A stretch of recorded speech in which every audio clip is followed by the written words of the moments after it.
Just went live, and I'm there, and Sweet.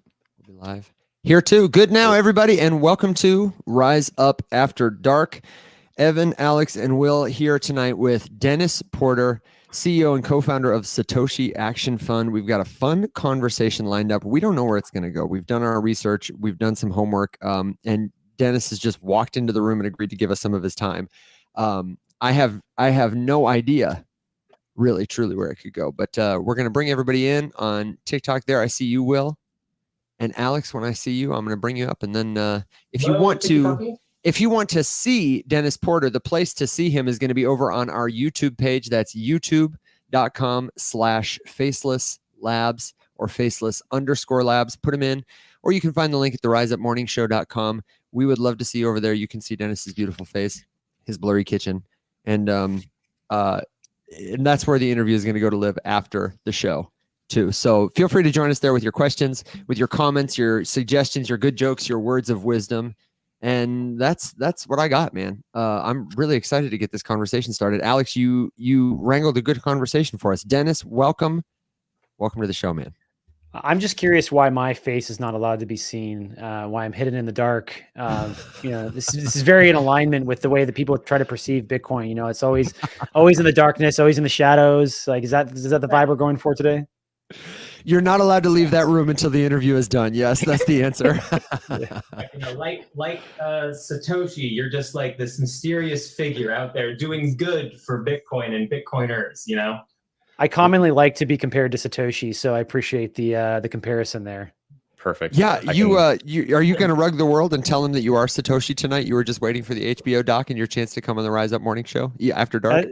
That's what it's been the plan the whole time. Rug pull, Peter Todd, and on TikTok live. That's been the goal all along. So okay, great. We can all go home now. Okay, well, welcome, Dennis. And like I say, if you have questions anytime, folks, if you have questions for Dennis, feel free to let us know. Alex, you were instrumental, I said, bringing this thing together, and I told you I was going to let you drive, so I'm just going to shut up and get out of the way and say thanks again for lining up this cool talk, man.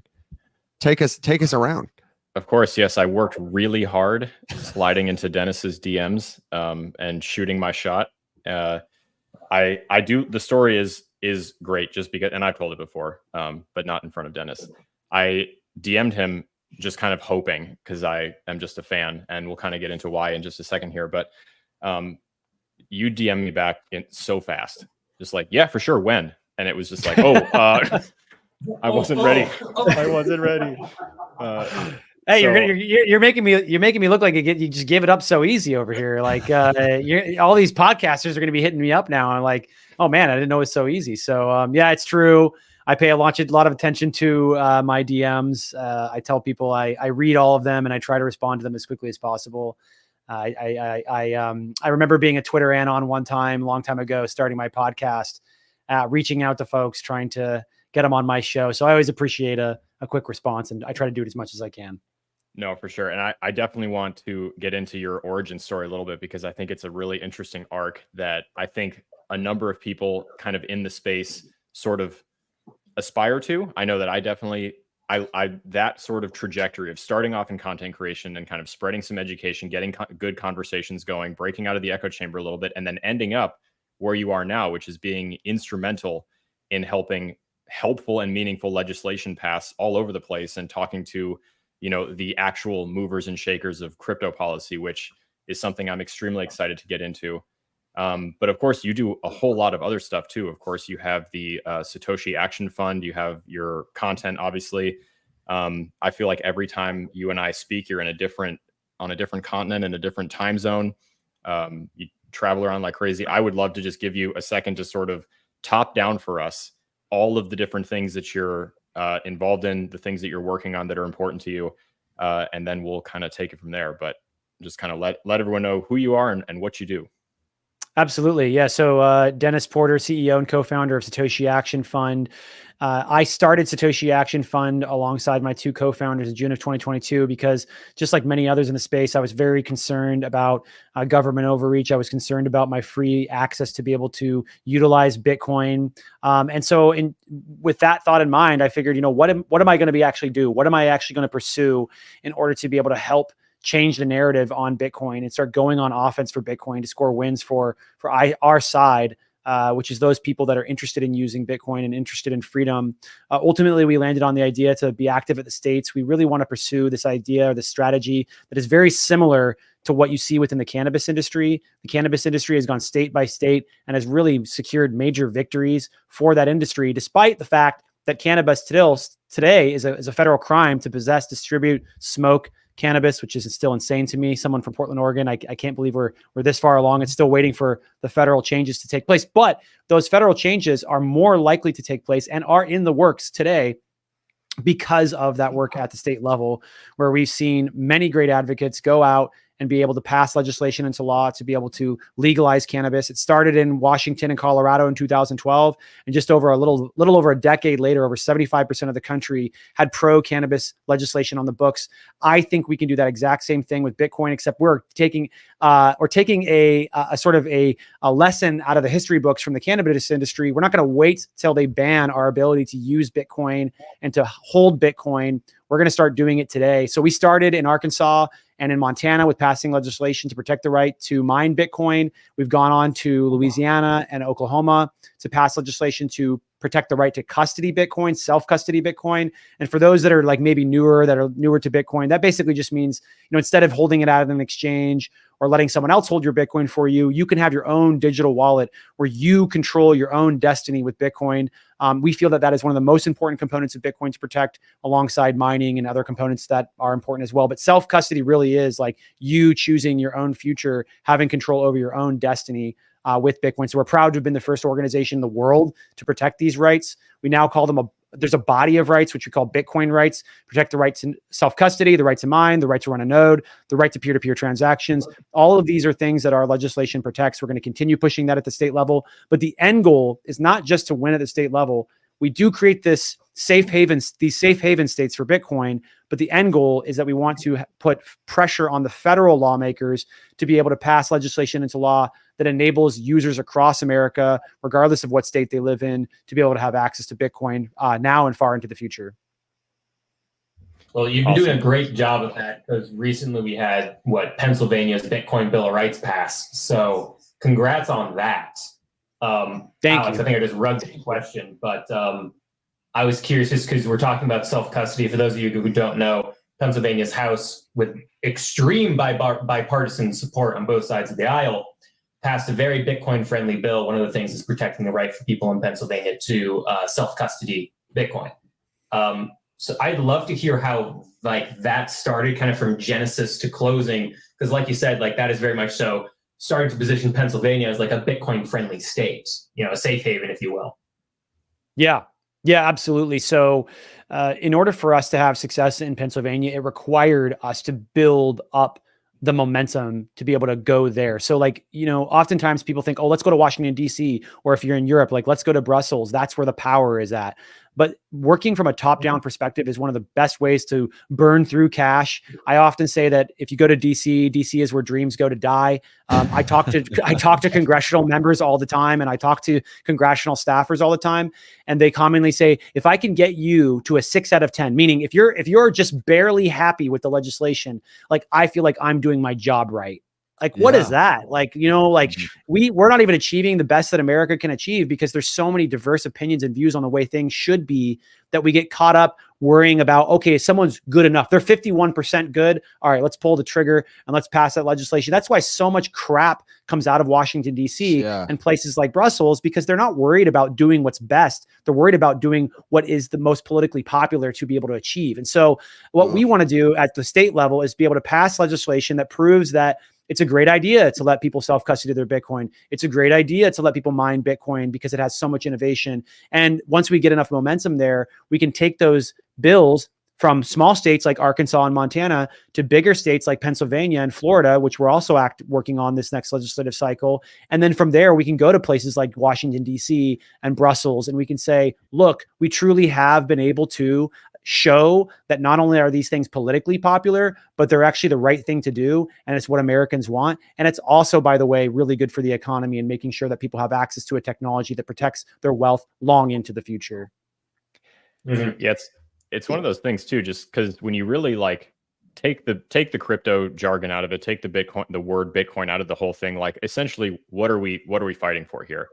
And when you strip all of that back, you realize this is literally just an argument saying that we should be allowed to own our own property and just keep it. And so then you sort of walk into this interesting argument where somehow people would be able to tell you that your Bitcoin is not your property. And we say the same thing about, I mean, that's in my opinion, that's the best part about anything tokenized in general. That's the reason Web3 gaming is exciting, because it's a giant industry that you buy stuff in all the time and you don't own any of it. And so I think that's just such an interesting thing when you strip it all back. Because if I talk to people who are not into blockchain, not into crypto, have really only been told the bad story about the industry, and you break it down to that one little detail, like, look, I just want you to be able to like own a thing that you want to own and be allowed to keep it. And they're like, well, yeah, duh. And I'm like, yeah, well, you'd be surprised. That's a same. Right. Yeah. Well, and one of the things, because I'm obviously, I'm a TikTok guy. You guys are gonna have to show me how to actually like appear on the screen here in a second, because I'm a big fan of TikTok. I've just never been on a TikTok live. Oh, we can do that in a second. But hell yeah.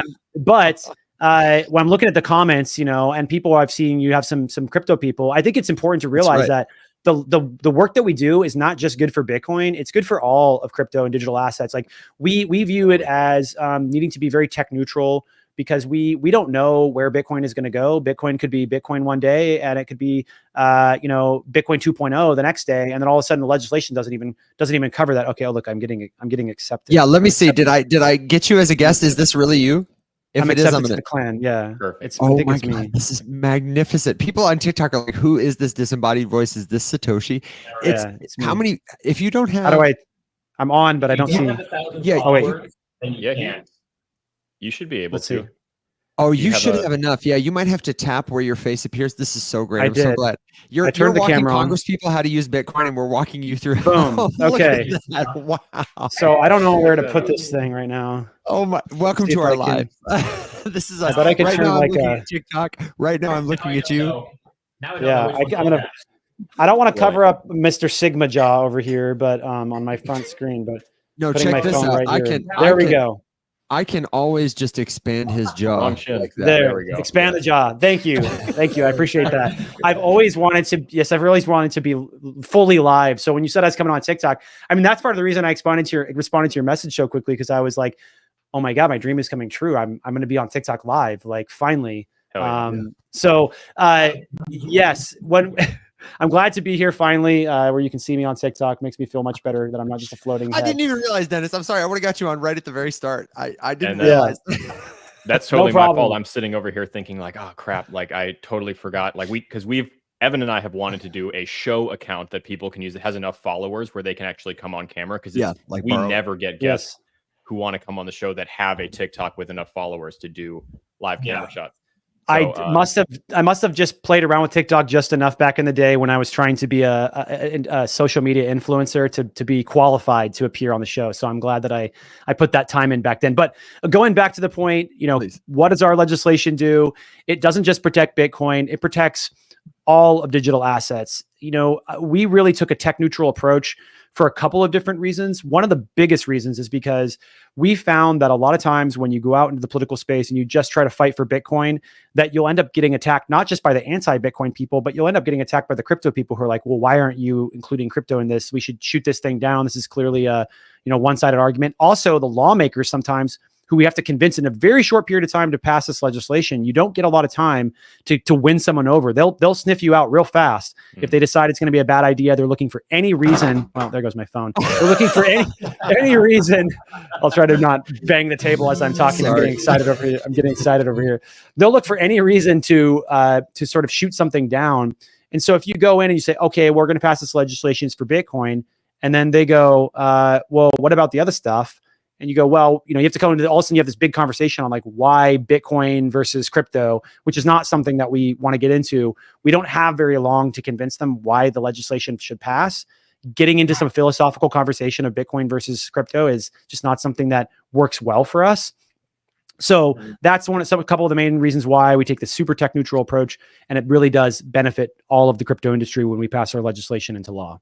Well, I actually kind of hope you would go into that with us since we're a bunch of nerds here. But before we get into like why Bitcoin versus crypto, you said something about custody earlier, and we all obviously believe self-custody is tremendously important, but self-custody is intimidating and difficult for a lot of people right now. And I'm curious to know what you think about, the practical kind of things that you would say to somebody who's struggling with self-custody, who wants to make it easier, of Bitcoin, of crypto assets, or if you think there's, I don't know, room to grow there. Do you think it's fine to use hybrid approaches or even to use custodial approaches? I don't know. How do you feel about Coinbase and stuff like that? And what's your advice to those people? Listen, I mean, like at the end of the day, it's totally up to the individual how they want to control their own assets, whether they want to hold them on an exchange or if they want to hold Bitcoin in an ETF, or whether they want to custody their Bitcoin through a self-custody mechanism, whether it be a hardware wallet or cold storage wallet. I think it's important, no matter how much Bitcoin you have, that you should definitely have a good portion of that in cold storage. The main reason why, and this is the thing that's different from the traditional financial system, is you cannot get your Bitcoin back because maybe someone fraudulently took it from you. Like traditional financial system, everything is reversible. You go pay, someone spends your money at they find your credit card and they spend your money at a gas station or Best Buy, they buy themselves a new TV. As long as you have a fairly decent like company you work with, like Amex or Visa, like they're going to reverse those transactions. They're not going to make you have to pay for them. But in the Bitcoin world, it's the opposite. Like if your Bitcoin is spent, you cannot get it back. And so even though there's a very small chance that someone could hack into your Coinbase account and get access to your Bitcoin, or there's a very small chance that, BlackRock is going to lose your Bitcoin vis-a-vis the ETF. There's some long tail events that could occur with Sure. governments maybe trying to co-opt your Bitcoin, but it's a very small percentage. If it does happen, there's just no way to reverse it. And so if you have a large amount of Bitcoin, I always encourage people to hold as much as you feel comfortable with in self-custody. Now, there are multiple solutions available today too, to ensure that when you hold your Bitcoin in self-custody, that you're really well protected. You have multiple backups. You can work with a company like Unchained, who does a really good job of giving you multiple keys so that you don't have to worry if one person gets access to one key, they can take all your Bitcoin. That's all a little technical, but I think it's worth it for people to go down the technical rabbit hole just a little bit with self-custody, because it does truly provide you this sense of security, knowing that no one can take your Bitcoin from you ever, ever, ever, no matter what happens. Governments can't take it from you. Criminals can't take it from you, especially if you set up your custody solutions the right way. So that's why I always encourage people, even though it is a little bit of like, driving the car for the first time, it's a little bit scary when you go on the freeway, but it's definitely worth it if you're looking at holding Bitcoin for the long term and you're not looking to like trade it on Coinbase, so to speak. For anybody just joining, this is Dennis Porter. I see questions coming through, and he is with Satoshi Action Fund, but has been a longtime Bitcoin advocate. And if you have questions, leave them below, and we'll make sure we get to them. We're welcoming him to TikTok, so be sure you give his account a follow, and send us your Bitcoin questions. I'm so sorry, Will. Please continue. Yeah. No, Dennis, I was going to ask you, it's a question we get all the time, which is, what hardware wallet should I use? And, you can go to Ledger, there's Trezor, there's all these different options. I like Ledger. It's just what I started using a long time ago and kind of stuck with it. But I'm curious if you have a favorite and for any particular reason. I am a big fan of Trezor, Ledger, and also Cold Card. Cold Card is a really good company. It's a little more, I would say if you're not tech savvy, I would stay away from Cold Card. I've told them this a couple of times before. They need to make it a little bit easier for brand new users to onboard onto, but it's by far and away the best security. So if you are tech savvy and you don't have a problem like navigating around new tech solutions, definitely use Cold Card. It's by far and away the most secure. Ledger, Trezor, right up there. I would say Trezor is probably slightly winning right now in the race between the two. But those are the three that I have used and like to use and think that they're great companies, and they try to do their best at all times to protect users. Is cold card, what makes it more secure? Is it like a multi-sig? Is it a multi-key? Yeah. So the biggest thing is obviously that it has the secure element. And then additionally, they have like a verification process. So when you're generating your keys, that you can prove that the keys were randomly generated and not like just, someone Not could have just looked keys. at them, like Ledger theoretically could have looked at them, loaded them up to the device, handed you the device. Cold card allows you to verify. And there's a couple of other security features as well. I think there's a really great YouTuber out there, BTC Sessions, does incredible work, like breaking down every single one of these devices on a regular basis. So he can give you the nuts and bolts of which one would work best for you and which one provides the most amount of security. And that's changing over time. Like I've been in Bitcoin since 2017, and every few years, what is the best security solution kind of changes. So there may be even better stuff out there that I'm not aware of, but I have had a good experience with those three companies so far. Nice. I do see a comment or two asking us about, can we talk about XRP meme coins? And I say the answer is probably no, not tonight. But I did see a handful of people say, Bitcoin's so expensive. I know you're really focused around Bitcoin specifically and are a really great person to speak to. I'm sure a lot of Congress people that you talk to, a lot of state legislators, whoever it is, have concerns from what they have heard or experienced about the Bitcoin network, how slow it can be, how energy intensive it can be. And I know your pitch is probably different for everybody you talk to, right? Like you're going to answer their concerns, but I'm really curious, like what's your general pitch to those people who are like, no, it's not Bitcoin, especially when it's those Congress people. And like, I don't know, is there anything that you say that you found has led to light bulb moments? Yeah, I mean, absolutely. I mean, it just really depends on what who you're in front of. The audience absolutely matters. We talk to Republicans and Democrats. We have a different way of approaching the dialogue depending on who we're speaking to. Really quickly to answer that other question though, of like Bitcoin is too expensive. You can buy today very, very small fractions of a Bitcoin. So one Bitcoin is measured at roughly, I think, $72,000 today, but you can buy hundreds of a Bitcoin. You can buy there's 100 million, what they call Satoshis in a Bitcoin. So they're very, very, very, think of like dollars and pennies, like you have a dollar and then you have, 100 pennies in a dollar. You have 100 million Satoshis in a Bitcoin. So you could buy fractions of a Bitcoin for pennies today. So Bitcoin is for a long time will never be too expensive for people to access. And the thing that I like about investing in Bitcoin versus investing theoretically in other types of crypto technologies is there's not much of a moat on their position. Like nobody can compete with Bitcoin. Bitcoin is Bitcoin, and it will always be the perfect sound money, undebasable money, global money, truly inclusive and accessible money, the most decentralized, the most secure. So when you invest into Bitcoin, it's like you're buying digital gold. Like that it's not going to go anywhere. With crypto, even with things like Ethereum has a ton of competition. Ethereum has tons of competition for smart contracts from various other chains, including Solana, which has become way more popular. ETH versus Bitcoin has been losing value over some time. So just people should just weigh like, oh, well, I like these newer technologies that they do different things. Just keep in mind, they do different things and they have lots of competition that may beat them out in the long term. We don't really know for sure what's going to survive and what's going to fall off. But we do know if crypto is going to be around, Bitcoin is going to be there to stay. So it's a very safe investment. Now going to your point of, how do we talk about Bitcoin depending on the group we're in front of?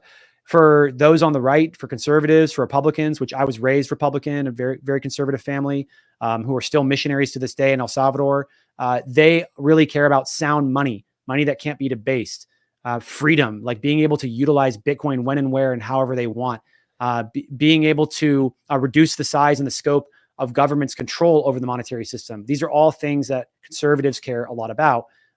And you don't have to convince them that they care about those things. They just do. And you show them how Bitcoin is a solution to help them achieve those goals. On the left, with progressives, liberals, Democrats, you can talk a lot about how Bitcoin is one of the most inclusive forms of money on the planet, how it is a money that can bank the unbanked, how it is money that you can't discriminate with. Like you cannot discriminate with Bitcoin. It's impossible. Bitcoin doesn't care what your race, sex, sexual orientation, gender expression, doesn't care what your immigration status is. It doesn't care where you came from. None of it matters. Everybody is truly 100% equal and cannot be discriminated against within the Bitcoin system.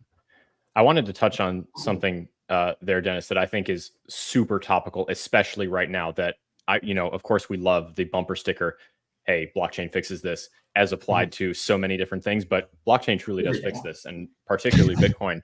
Just the idea that, like, right now we are living in the information age. Everything is becoming ever more and more digital.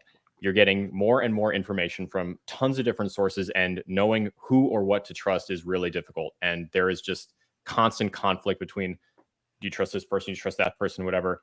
And when we just spoke to Commissioner Peirce not too long ago on the show here, this topic also came up, which is just kind of like, in that age where trust is so hard, Bitcoin just makes that easier, because anyone can fact check anything anyone says about Bitcoin, about the ledger, about the state of things, about balances here, or this money going to that place, or whatever, from anywhere in the world. And you don't have to rely on any of those third parties to kind of like, no, trust me, dude, like, I'm the real deal. And I mean, there's not a question in there. I just think that is so understated in this day and age. Like, trust is hard. You don't have to trust this. You can just go ahead and verify for yourself. Yeah, that's right. It's a really big feature of Bitcoin. You can download every single transaction that's ever occurred on Bitcoin. You can verify for yourself the authenticity of the Bitcoin that you're receiving or sending. You can personally verify how much Bitcoin exists constantly throughout the history of Bitcoin, and know for sure that these things are true. You don't have to depend on a third party. You don't have to depend on the central bank telling you, "Hey, we promise, trust us, bro. Like, don't worry. We're only printing as much money as we say we're printing," but yet no one's ever audited the Fed. So, like, we live in a world where we're just constantly trusting people, and we don't really know for sure what the truth is. Even just earlier today, I was like kind of blown away. There was a quote that like proliferated across the internet, and every major account was talking about that quote. And then I went to go, I was like, "Oh, this is interesting. This must be true. This must be real." And then all of a sudden I started, talking about it on my social media, on Twitter. And the people were like, "Where's this quote from?" And I was like, "That's a great question. Actually, I never really checked, even though everybody said this quote was real." Yeah. And then I went back and tried to check and verify, and I could not find the original source. And so I think just this idea that finding the original source and finding the truth is becoming more and more difficult, especially with the advent of AI. I mean, like, I heard this, and I'm big in the Bitcoin space, but I also talk to a lot of people in the AI space as well, because there's a lot of crossovers. And one of the things that they've become concerned with, they said in the future, was they were worried about people not knowing what was real and what was fake. But they've done polling recently. We talk about that a lot here also. They've done polling recently where people actually already don't know what's real and what's fake. And there's like obvious things, like me and you, tech people that are in the space, we see AI, we know what's going on all the time. We're very aware of what's real and what's fake. It's almost like when CGI first came out, you could tell really quickly, like, it's fake. All right. There are people today that are not able to discern the difference between AI and reality. And that's very concerning. And so, yes, we are in this era of just an absolute destruction of being able to understand with our own eyes what is real. And so Bitcoin provides a solution to help us understand that the money that is in our wallet, it's real, it's there, and that the rules that we're all supposed to follow on Bitcoin, the transparency on the blockchain is real, and you can verify it yourself. You don't need a third party, and you absolutely can verify that it was not done with AI. Mm-hmm. Mm-hmm. So we had an interesting question come through on TikTok here that I think you're uniquely qualified to talk about. Just sort of the spread of, as the saying goes, FUD, fear, uncertainty, and doubt, which, perhaps an overused term, but from different sources of the media, talking about Bitcoin in general. And, have you run into kind of that combat of misinformation, especially as you're talking to legislators and lawmakers? Yeah. How commonplace is that in those conversations, in the beginning, as you're talking to new people that you guys haven't talked to before, just, having to acknowledge some skepticism and then just spend your time killing a whole bunch of misinformation? Yeah, one of the biggest things that we've done that's different from a lot of other groups is we really focus on the benefits of Bitcoin versus worrying about all the FUD that's out there. We let the FUD kind of come to us, and we sort of diffuse it as much as we can. And we will engage in FUD busting at times. In fact, we wrote a whole academic paper rebutting the ECB paper that came out attacking Bitcoin. So Oh, we will Sweet. we will engage in that type It of behavior. was well done, by the way. Yeah. Thank you. We got to thank Dr. Murray Rudd. He's the. Go ahead. Oh, I was just going to say it was a very simple, robust, and like very coherent. Like anyone could have followed just like simple breakdown of why there were problems with that paper. I thought it was because it's so very easy when talking about anything that is tech or fintech related to talk above the heads of a normal person's ability to read. I read that, and I feel like any high schooler could read it and totally understand every single point you made. So I thought it was a great paper. Thank you. We have Dr. Murray Rudd to thank. He leads all of our academic science work. Way above my pay grade. I got a GED and flunked out of high school and got a GED, and then went on and never finished college. So I'm just lucky that we found Dr. Murray Rudd, who's got all the academic experience in the world to help actually lead those things. Of course, I provide assistance. And, we fund that work, but at the end of the day, it requires a very fine touch on his part. And he's done incredible stuff. We've gotten a number of different peer-reviewed papers out there as well, promoting some of the things that we say about Bitcoin. And going back to your discussion about the FUD and like fighting misinformation, we focus on the benefits, but then we shore up our positive comments about Bitcoin through academic research. And academic research can be a little bit boring for most, but for lawmakers, it's a shortcut for them to go, oh, someone much smarter than me did a lot of work and actually went to a journal and made the journal check and verify if this type of research is authentic and if it's credible. And they have approved that it was credible. So it is a shortcut for them to go, okay, well, at least a few people said you know what you're talking about. So academic research can be very, very powerful for changing the tide on how people view Bitcoin. We've used it very effectively. It's very effective in convincing lawmakers that Bitcoin mining and Bitcoin have powerful benefits to add to our energy systems and to our economy. Yeah. And Dennis, on a similar topic of going in, FUD busting, if you will, is Love it. As you go and you're talking to elected officials, state and federal, what have you, and they have whatever preconceived notions that they have of what Bitcoin and cryptocurrency is and are. Since so many of the things that Bitcoin can do line up so well with the core values of America and of democracy as a whole and individual freedom and liberty and all those kinds of things, are there any one or two particular things in the conversations you have with these elected officials that like are really aha moments for them where they go, oh, like I've really misjudged this. I need to take a time. Maybe they're not fully on board, but like you have their attention and they're like, they want to learn more.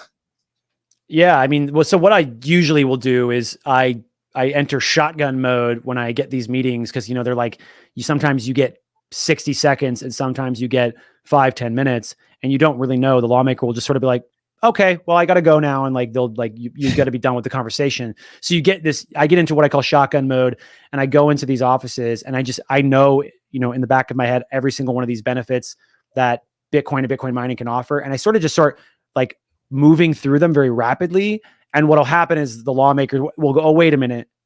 I didn't know Bitcoin could do that. Tell me more about that.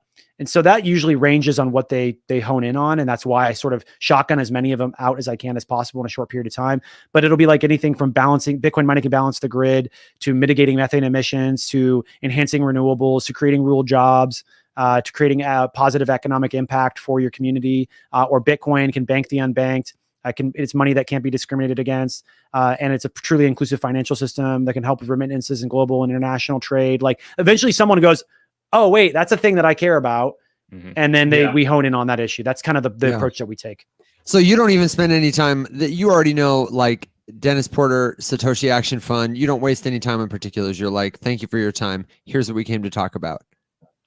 Yeah, we just jump right into it as fast as possible, like the benefits. I mean, sometimes, listen, what we do most of the time is what I call microdosing on Bitcoin. There's this whole like orange pilling, and so people want you to go all the way in on Bitcoin. Sure.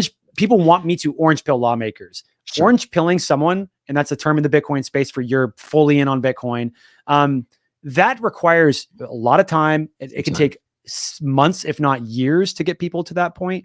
And so this is where I came up with the term microdosing. We will microdose them with things that matter to them that Bitcoin can help to solve. So that's those benefits that I laid out to you. We don't get into the philosophical approach. We don't really try to like convince them that Bitcoin is better than XRP or better than anything else. We just lay out the specific benefits that Bitcoin can offer. Now, every once in a while, I get a lot more time with lawmakers.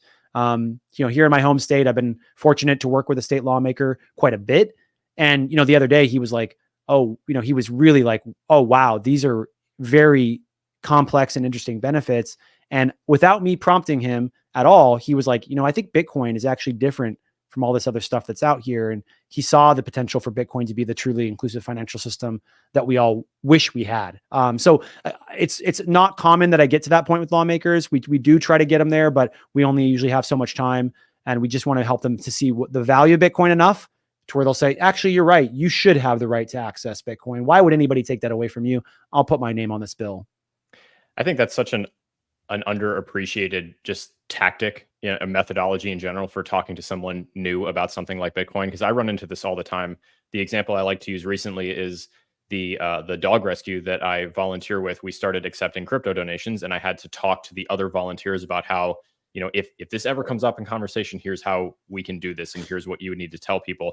And these were a bunch of people who literally had never heard the term crypto before. So we were starting from absolute scratch.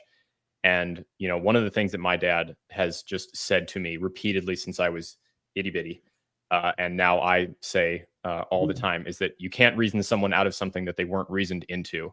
So just, I think the power of like taking a thing that you feel this strongly about and being able to step back just a tiny bit and, find the way that it is most meaningful to whoever you're talking to just can't be understated, especially because one of the missions here of this show is breaking out of the echo chamber and having conversations with people who don't normally talk about Web3, blockchain, whatever, and not just shilling them on your favorite meme coin.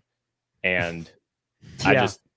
I would have Pepe Pee Poo Poo coin. Come on. Yeah, Dennis, come on. You've been holding out. Tell us your top 10. Alex, Yeah. Buddy, Val, Brent. I know. Pepe coin certainly is going to like revolutionize society, and the world will finally be able to live in harmony because of Pepe coin. You heard it here first, folks. You Clip heard it. it here, everybody. Dennis Clip Clipper, Pepe Maxi. No context required.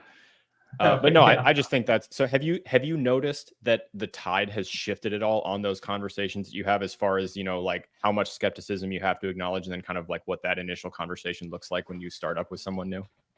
Oh yeah, absolutely. In 2020, June of 2022, when we launched Satoshi Action, we were in the middle of the FTX collapse, the SBF debacle. Good so, the lawmakers during that time were like, you want to talk about Bitcoin right now? Like, you sure? Read the room, bro. Like, you just like read the room. My God. You guys aren't doing so well right now, right? And we're like, don't worry, we hate that guy way more than you do. So that's kind of how we started the conversation. But yes, it's improved dramatically. We're not only seeing the states pass this legislation into law, we're not only seeing the peer-reviewed research, but our policy platform has also been adopted recently by the GOP party platform. So the language we're using in right to mine, right to self-custody, they pulled that and put it right into the GOP party platform. So that's I don't know what side of people are on that are watching the show, but either way, that's like a huge move in the right direction. I'm someone that cares a lot about bipartisan Bitcoin, non-partisan Bitcoin. So I'm always fighting for both sides to be on board. In fact, there's a Bitcoin book called A Progressive's Case for Bitcoin, where I'm cited as being like one of the leaders on pushing for that, because it was very clear to me from very early on that Republicans were leading on this issue, and we needed to make sure that everybody was talking about it positively, not just for those on the right. But it's great to see that. But we've also seen leaders on both sides of the aisle take Bitcoin under their wing. Everyone from Senator Lummis to Ro Khanna, who's a congressman out of California. And we're seeing more bipartisan support. We saw, crypto legislation make its way through Congress. We saw them try to kill that staff accounting bulletin, which limited the ability for banks to hold or custody Bitcoin and digital assets. That's all good movements. We've seen, BlackRock come out in support of Bitcoin, and we're seeing more and more of that type of behavior. And that is lending, I think, to a world where people go, oh, I was a little worried this stuff. It's funny because I've had friends hit me up and they say, well, when you passed your bill, to protect the right to mine. They were like, I'm kind of a libertarian. It didn't really like strike with me, but all of my like non-libertarian friends are like, oh my gosh, like, okay, maybe it'll be safe. Maybe governments won't come after this stuff and won't attack it. So a lot of people have started to buy Bitcoin because of the passage of those bills and other types of legislation that is supportive of the industry. We have a really good, oh, sorry, go ahead. I was just for a quick piece of context that I think is worth mentioning here. So Dennis, the conversation around the idea of bipartisan Bitcoin is hyper popular, especially in and around our community here. We have people in the audience right now very firmly on both sides of the aisle. And one of my favorite flexes is that we managed to get through almost every show without really having any bickering spats in the comment sections. And people are just kind of here for the information. Almost. Sometimes we have to step in a little bit. But for the most part, that's kind of one of my favorite things about this whole thing, which is one of the reasons we love talking about your messaging specifically, just because you are so hardcore on this idea that Bitcoin is for everyone. It is so stupid to sit here and try to like actively alienate one side of the aisle as if that's going to be good for, the adoption of pro-crypto policy or legislation, as we move forward.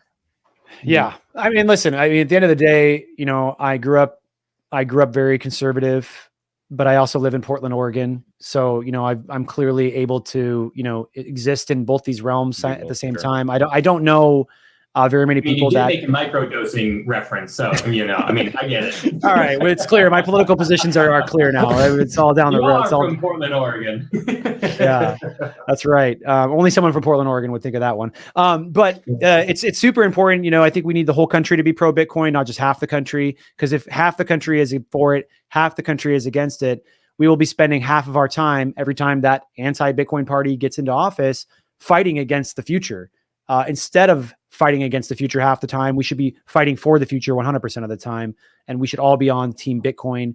They say it's so funny because when Bitcoin came out, very quickly or early on, there was this term where people said Bitcoin is for everyone. Another common term is Bitcoin is for enemies, because literally your enemy will use Bitcoin too. Like it's just not like there's nothing you can do about it. So you better get more Bitcoin or your enemy is going to get it. Like that's kind of and it's kind of a weird quote, weird line, but it's just to instill that like, it's not for you. It's not for him. It's not for her. It's for everyone. Even the people you don't like are going to use it. Even the people that you fundamentally disagree with on a lot of things are going to use this technology. But in my opinion, ultimately, that's going to be good for society. Because right now we live in a world where the money is used as a weapon against our own political opponents. When you win the presidency and you win the power over Congress and you win the power over where the money goes, you win that's like a godlike power that you have. You have control over the most powerful money printer in human history, and you're able to spend it where you want, which means you're going to probably help your friends out and you're going to take it away from your opponents.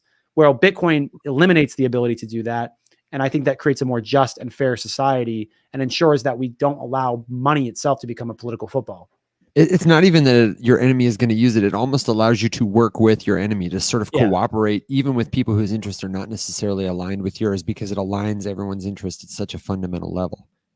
Mm-hmm. We had a question here that I thought was really worth going back to, which is that without self-custody legislation, how could a government stop you from owning Bitcoin or get in the way? Can you paint that picture a little more clearly for people?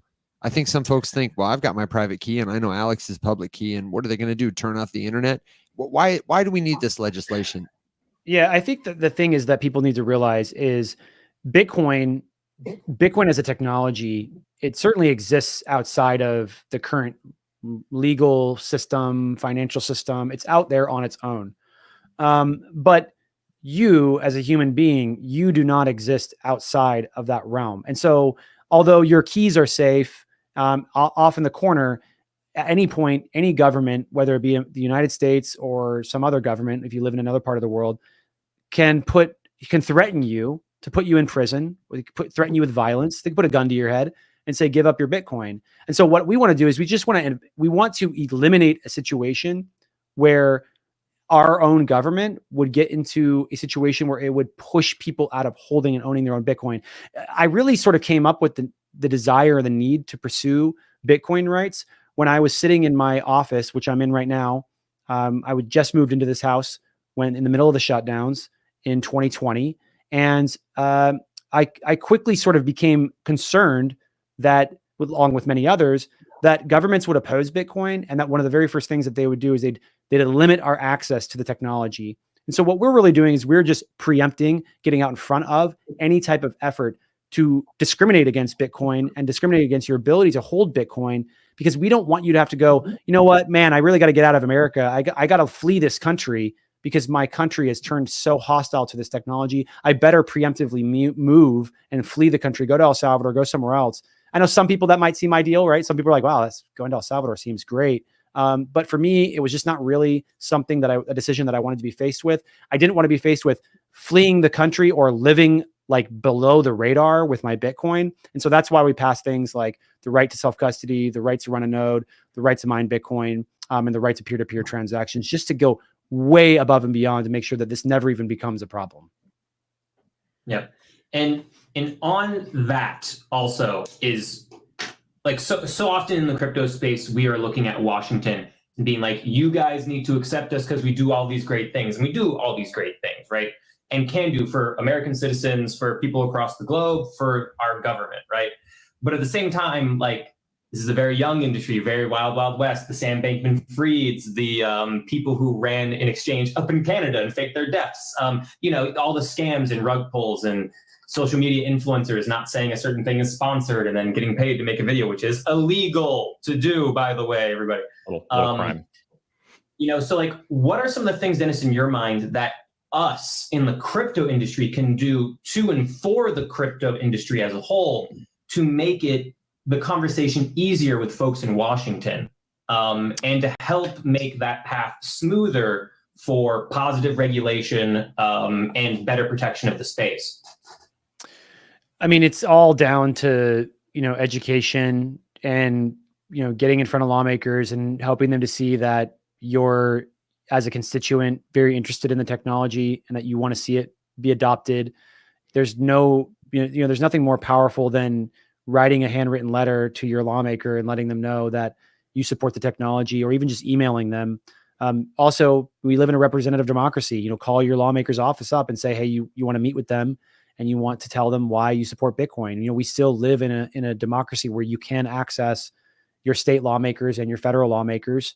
You know, I think state lawmakers are in a much better position. Especially they've got the time availability to meet with individuals. And then from there, the best thing is just, you know, this might sound weird, but try really hard as soon as possible not to seem crazy. You know, lawmakers, they deal with a lot of people, interesting characters.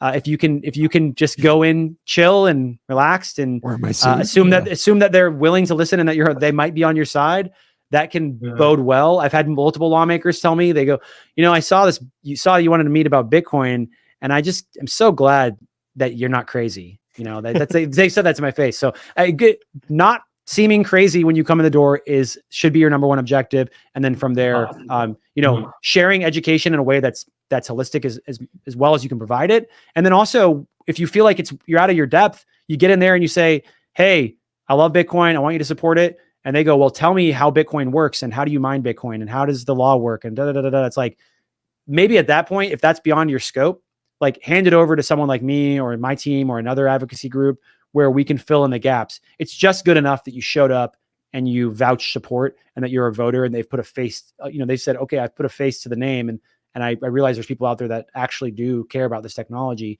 You don't have to orange pill them or microdose them. You can hand them over to us and we can take care of that for you. You can just wave the flag. Yeah.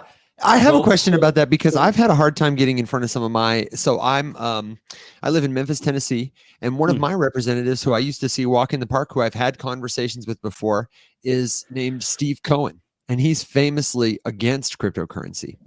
And I have made calls to Steve's office. I have written emails. I have not tried a handwritten letter because I just something about like the ego of maybe having my handwritten letter thrown in the trash or go unread is just too costly to me and precious. Yeah. And you understand. And I just don't think it's the most efficient use of my time. I would be curious to know if you, you think persistence is just the key. I could, he's in Washington a lot, and I could bug his staffers and become a very, pleasant nuisance. I'm not worried about that, but I just am Pleasant curious. nuisance. You know what I mean? Like That's somebody a who's fan not name. going to get arrested, but who's like, man, we need to get this guy in front of the congressman or he's going to keep coming back. He's going to keep coming back, and he's wearing not enough shirt. Not enough. Well, no. You know what I mean? I know how to make them say, wow, I'm really glad that guy came by today. But I also recognize that it's different for everybody. Do you have any other tried and true tactics that you have found to be particularly effective in breaking through the noise to speak to somebody efficiently? The tough part can be if you do have a lawmaker who's already made their stance clear on something, that can make it difficult to get a meeting because they're just like don't want to deal with whoever it is. It could be on any issue. So I apologize for that experience that you're having, because that's common when That's lawmakers have made their position. I just feel bad though. It's right. It's like lawmakers should meet with you. You might, might be my it might be your fault. You talk to Steve. Steve, don't meet with this guy, okay? Oh man. So I would say that persistence is important, and people should remember also that persistence with politeness matters. Of course. At some point, you can accelerate beyond that if it makes sense to do so. But usually, you want to do that at the ballot box. You want to be like, well, you're not going to support me. You're not going to listen to me as a constituent. Well, I'm going to, help. I'm going to go donate to your opponent, right? Like at the end of the day, like representatives, they represent us. And if they're not representing you, you should try to find someone who will. And you should do that in a reasonable and polite way as much as you possibly can. I know politics gets a little crazy, hostile, especially right now. We're what are we, like 6 days away from one of the most insane days for the next 4 years until we do it again. And it's all insane all over again. But so, and I'll keep it a good note here is I would not try to reach out during the election. That's a bad time to reach out. Like they're very busy. They won't even like take calls from people that they, are best friends with, because they're just busy trying to win. Mm-hmm. I would wait till a little the dust clears, and I'd wait till maybe even like January, hit them up right away, going to the new Congress, try to get a meeting. And if you can't, just show up, right? Go to DC. You can go into the building, you can walk down the halls, and you can knock on the door and say, hey, I've been trying to meet with so-and-so from your office. I would love to meet with my, representative and tell them why I support Bitcoin. You'll probably just get like a staff level meeting because they're very busy. And this is again why I say state lawmakers can matter a lot more than federal lawmakers at times, because they're not only because they're more likely to listen to their constituents, they're just much more accessible. It can be very difficult to get a DC level meeting with an actual member of Congress. Sure. One good approach, another good tactic is like, hey, is just to say, hey, I'm going to be in DC in 3 weeks. You give them a lot of lead time. I'd love to sit down with XYZ lawmaker and explain to them why I'm such a big believer in Bitcoin.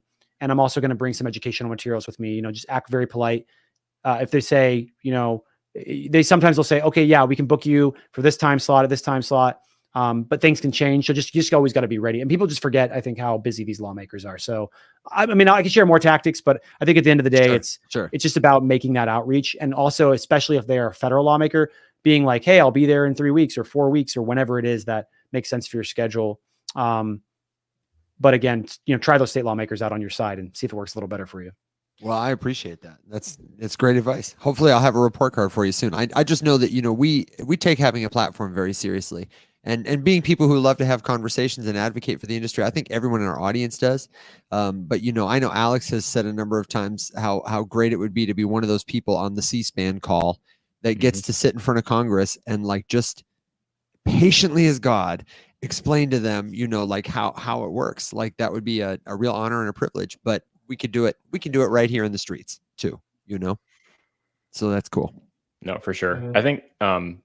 Dennis, you kind of started to touch on it a little bit, but one of the things that comes up quite a bit in the chat sections these days, especially as we get closer and closer to the election, is just sort of, I said the buzzword.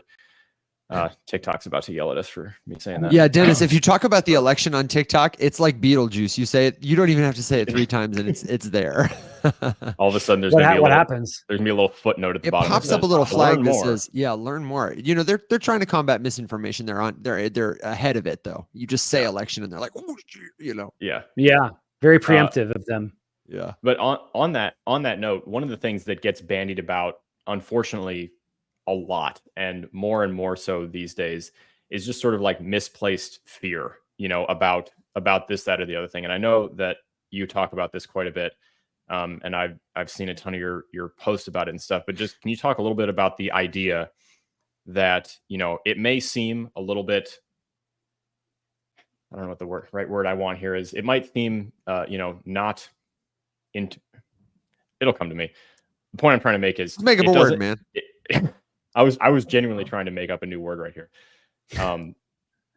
What you might be inclined to do is like see the other side, whatever the other side is to you, take a stance that is in opposition to something that you love and care about. In this case, crypto adoption, crypto innovation, whatever, and come out, hard swinging over it, rather than try to extend the olive branch with the educational materials on the end of it and kind of open a new dialogue that way and talk about it a different way. I always like to say, acknowledge skepticism and then find a way to move forward on some common ground here. Can you talk about how like it's worth it to do that kind of thing, just because how detrimental it would genuinely be to the industry overall if we did the opposite of that, really held up one side or the other of the aisle, who's like all in on crypto, turned it into a, an across the aisle battle. And then we get some really helpful legislation, maybe for a few years. And then the other side takes control again. And now their sole agenda item is like, man, we got stomped out by this thing last time. It's time to cancel all these executive orders and issue all this kind of stuff. And like how much worse that could be for the industry than sort of, I always like to say we've not had a friendly crypto government since crypto was a thing. So it's not like, the entire fate of the industry rests on this one election and it's all either going to go to Venus or it's going to crumble up and fall away and wither and die forever. But I think that's kind of one of the big arguments that happens all the time. Like this side's got to win, or we're never going to get crypto again, or whatever. That's sort of just ugly dichotomy. Yeah. I mean, it's a question that I get asked a lot about, and I'll just tell you sort of our viewpoint at Satoshi Action is that if you end up in a world where Harris wins or you have a divided Congress and you don't see much progress happening in Washington, D.C. First of all, that's outside of Gary Gensler getting rid of Gary Gensler. I just don't, I don't see a lot of legislative outcomes that will result in a big boost for Bitcoin in the near term. A lot of this is just like SEC stuff. So crypto people might care, right? For sure. Like your crypto token could be worth a lot more money in theory, but also like, do we want to really like gloves off like unregulated crypto industry as well? Like, if we swing too far the other direction, do we risk another FTX or SBF because we just aren't paying attention and aren't being cautious enough? And also I think additionally, like at this point, Harris is shown a propensity to be more pro or open to the digital asset technology universe than the Biden administration was. And also on top of that, people need to realize that the vast majority of the anti-crypto efforts within the Biden administration, the current administration, all stem from Elizabeth Warren. The reason why Elizabeth Warren's, I don't know, I don't like to use the word henchmen. Like that's not the right word. Like just like no, but it's a good word. It's a great word. Though. People, listen, Alex, I'm going to do good being quiet.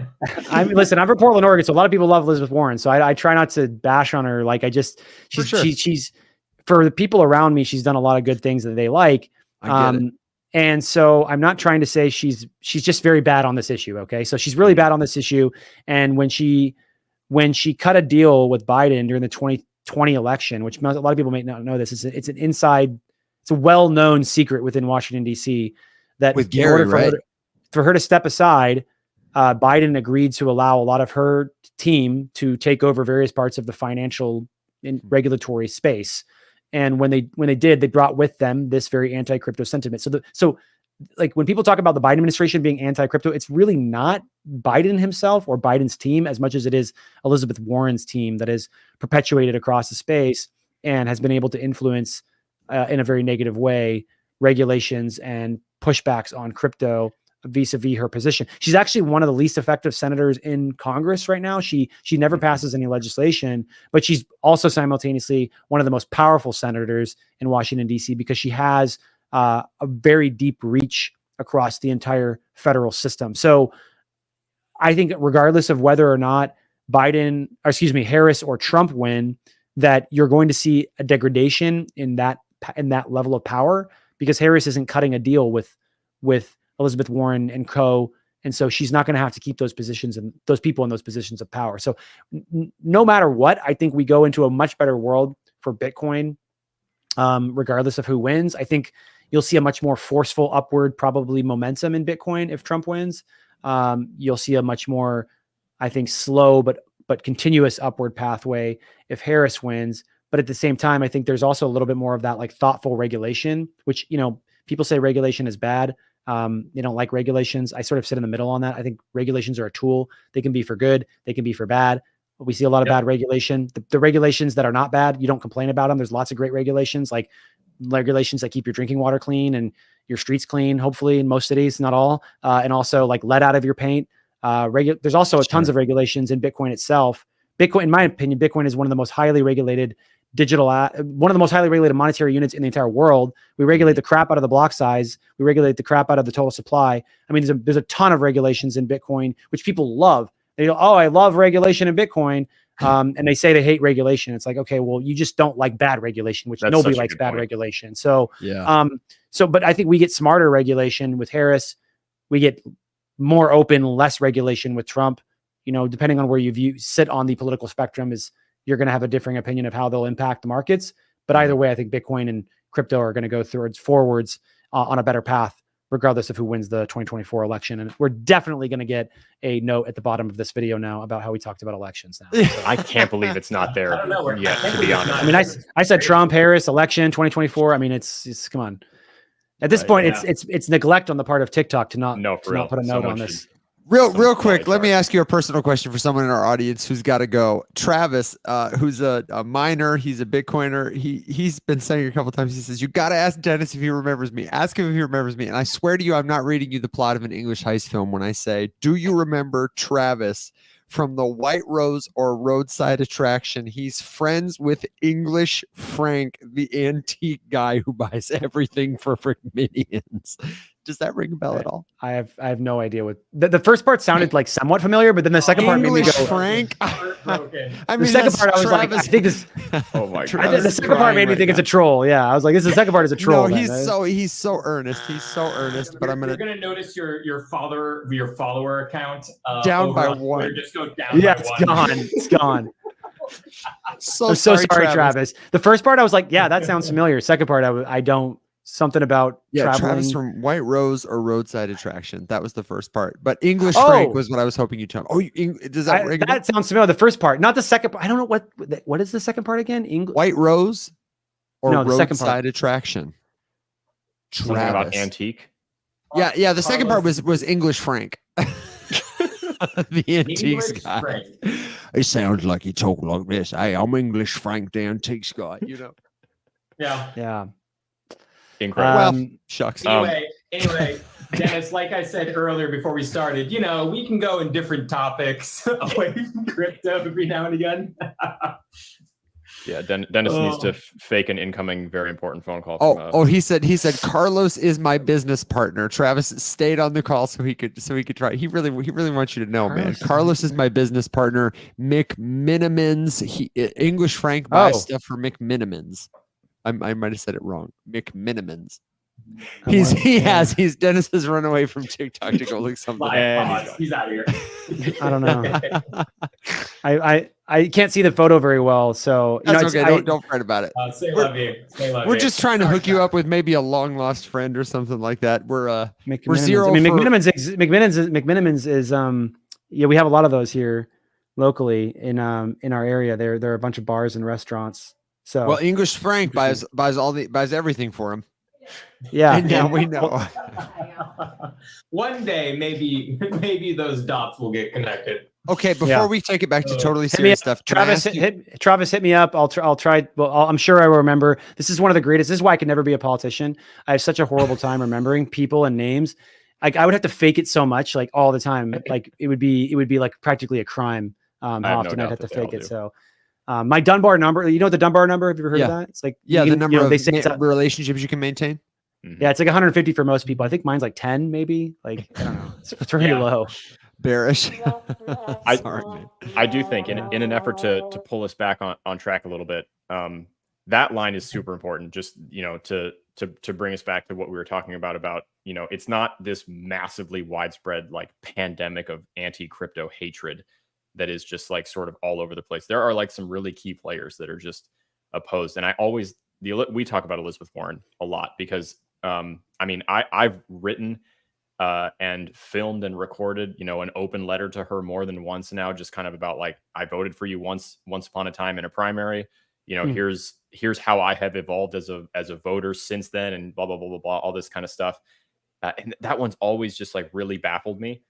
And I have a little bit of unique insight from someone who is very close to her and grew up with her, and their families grew up together, all that sort of stuff. And it was basically just, the perspective from this close friend of hers was just, who is extremely pro crypto, by the way, was just like, it's not necessarily, unbridled vitriol towards the space. It's this like diehard, just like true belief that she's doing the right thing and like protecting someone from this just awful thing. And that's really hard to break through, especially with things that can seem disingenuous as you try to bring up and like poke holes in someone's fear. Which takes us back to they weren't reasoned into it in the first place. It's just sort of a feeling that has manifested over years of the wrong information. I mean, listen, I always try to put myself in the position of being in the other person's shoes, and I always try not to question people's motives. And so if we assume that Senator Warren has like positive intent, I could see a world where she sees Bitcoin vis-a-vis crypto as an extension of the big bankers that she's been fighting against, and that she sees that it's all just another color of SBF and FTX waiting to happen again. She's always been very big about protecting consumers, protecting individuals from large powers that be. So I appreciate that ethos.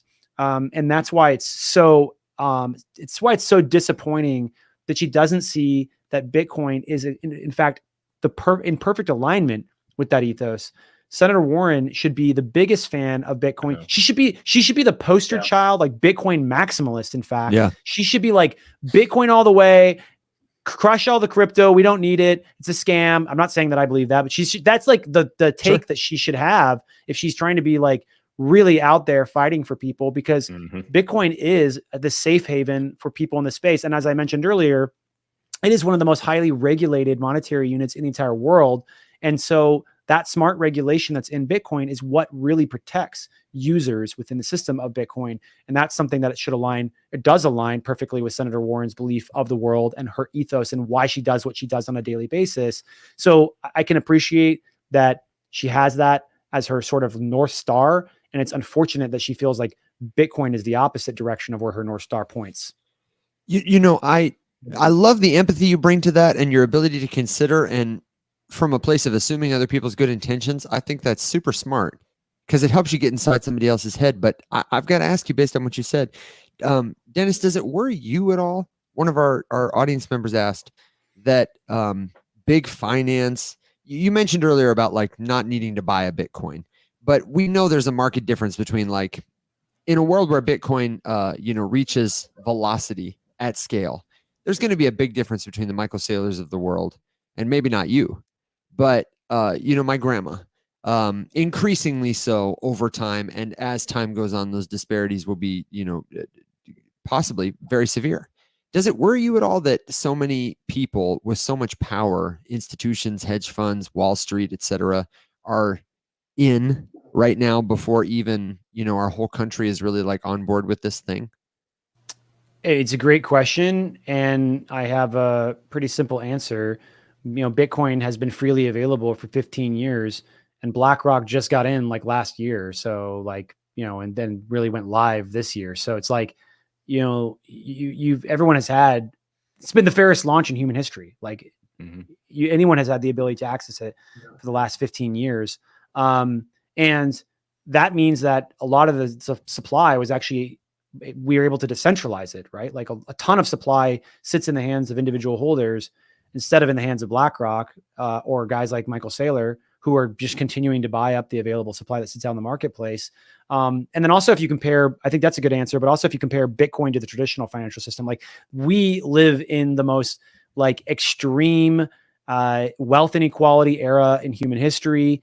And the top 0.001%, I think, own more than the bottom 50%. Like that's way worse than Bitcoin. So in a sense, I think that, yeah, there's a important thing to realize just about life in general. Like nothing is ever going to be truly fair, but as long as you're, I think within a certain range of fairness is what matters.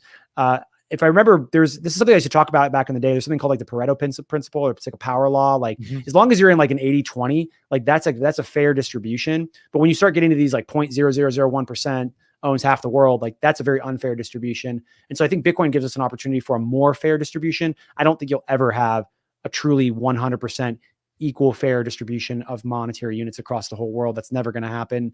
That's not how real life works. Yeah, it's just not reality how real life works. Yeah, and my take whenever people ask me about that specific question as well, I go, yes. I always point out reality is you're always going to have more people who have some and people who have less. But the beautiful thing with Bitcoin is, as the hardest asset and best example of a store of value, you have the best piece of investment that you can have to pass down to your family to build generational wealth. You have the best asset possible to protect your family, no matter how few Satoshis that may be, to protect your family from inflation. You have the best asset out there possible to, if you do want to leave the country, right? Or if you are protesting and don't want the government to shut off access to your financial funds, like what happened to the truckers in Canada, right? You have the best asset in the world to protect yourself, no matter how many or how few Satoshis that is, right? There are so many other amazing benefits that Bitcoin gives to protect you, your family, and your future family down the line to be in a better position in the future than you know right now today. So like that's the other way I look at that, you know? Yeah, it's great. Love that. Dennis, are you hip at all? I feel like I brought him up one or two times, but I haven't really gone down the rabbit hole with Jason Lowery. Are you hip to him at all? Jason Lowery? Lowry, pardon me. I've never heard his name spoken. I've only read his stuff. The guy who talks about Bitcoin as warfare. Yeah. Yes. Yeah. So the his book that he wrote that's like banned now, and you can't buy it. I think I've got a copy. I don't know about that. I remember encountering his stuff. It's something somebody said in the comments. I remember reading a paper and I thought it was really thought provoking, but I have honestly never dug deep into it. Yeah, that looks like it. Yeah. Just like this idea. But he's talking about a future, Will just gave us this really beautiful vision of like how, it's the best asset. And I agree, and like, it's the best chance you have. What you said is right too, but also like, somebody mentioned in the comment about holding a strategic reserve, our government doing that. And I was really compelled by some of the ideas and the framework that this guy laid out, is how, as our world becomes more connected and every life becomes more precious and resources are scarce, whatever, that it's just a tragedy. Nobody wants to start a war. And he was talking about, maybe if you've read the book, you can maybe tell it better than I can if you're hip to it. I don't really have a question attached to it other than had you heard of it? And I was going to take it in the direction of like, how we can use Bitcoin once it's been distributed, how our government could use it, how people could use it beyond the ways we think about to like send each other money. And that was the first example that came to mind. I mean, I'm not going to get into the full thesis that Jason has because it's very long and hotly contested, and I'm not an expert on it. Sure. Generally, I liked it. I like the direction he went with it. I think he needs to create, I've told him this a couple times before. I said, you need to create a dummies, software for dummies book. Cause that thing's like huge and thick. And I hand it to people and they're like, what? I'm not going to read this. Like, this is insane. Yeah. He put so much, the point is he put so much clearly work into he thought a lot about it and worked through it very deeply. And I actually am a very big supporter. And I'm mentioned in the book as a friend or something like that. I can't remember the name of the book. So I'm a big fan. I love Jason. I love his work. I'm going to step to the side a little bit of what I think is the most relatable way to understand how Bitcoin will reduce warfare, which is that world wars, mass conflicts are funded by the money printer, because you can't there's no way to actually get the money that you need from your own populace. And so you have to start extracting value from them by diluting their share. Like look at World War I, look at World War II, look at any major conflict. It's all proliferated by the fact that we can print unlimited money and pay for the war. Well, if you can't print unlimited money because people aren't storing their value in the fiat currency anymore, the dollar, the yen, the pound, the euro, if they're storing their value in Bitcoin, you can't dilute Bitcoin. You cannot extract value from Bitcoin. And so it reduces, I think it reduces the ability for extended, long extended conflicts like world wars.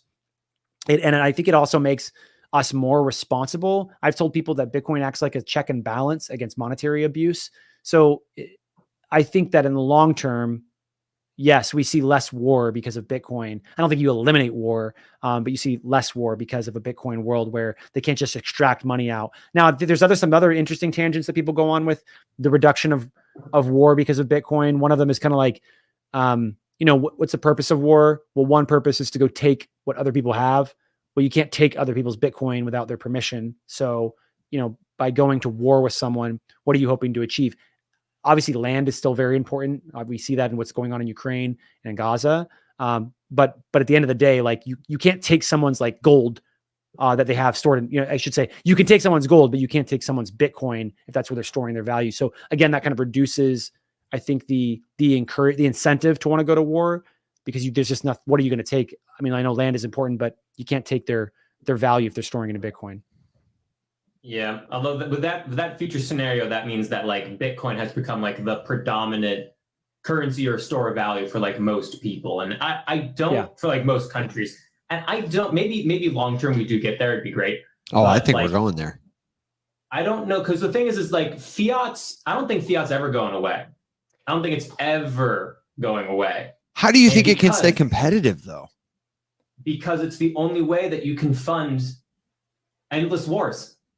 It's the only way. This assumes that the American we're getting into a very different conversation, but this assumes that the American empire takes a drastic change in how it's going to maintain its empire, which right now is, financial empire and, militaristic, of course. And of course that could change, but,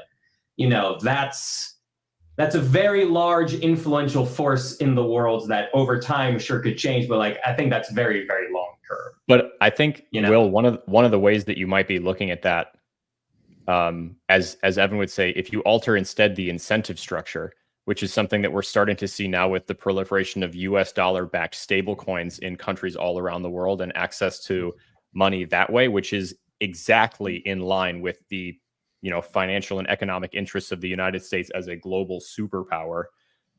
Yes. Which I would say, disincentivizes the United States from probing out quite so far or seeking out conflict or doing whatever, even in a fiat prevalent system, but that is more and more and more run with tokenized stablecoin assets that more people want all over the place.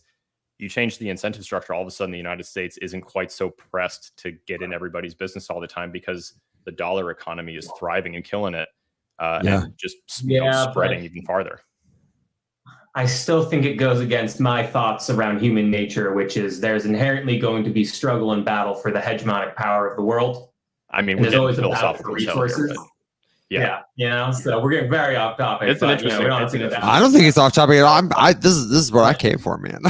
I think a stablecoin. I think Bitcoin is the biggest threat to the dollar's hegemony. Frankly, I think it could be, the thing that pushes over a domino that ends an empire.